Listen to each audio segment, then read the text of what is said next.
Hi guys, welcome back to the Quick Bits. In today's video, we're gonna show you how to draw graphs or charts for your tables very easily.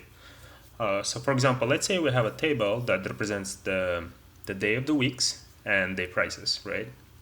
So let's say we want to create a graph that would just show us the prices that correspond to the days of the week, right? How do we do that?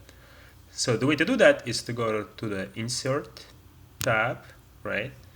And then select our table, and then go into the line and then pick whatever the graph that you want the most. There are a lot of choices, right? Depending on your version of Excel, there'll be maybe more or less choices.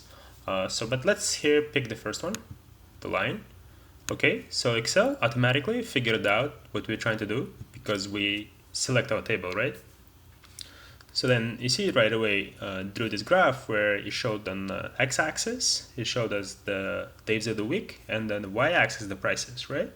That's the corresponding. And here what we can do, we can rename our table. So let's say we want to say tomato weekly prices, right? Okay. All right, I hope you guys like this video. Please like and subscribe. That will help me a lot. Thank you very much.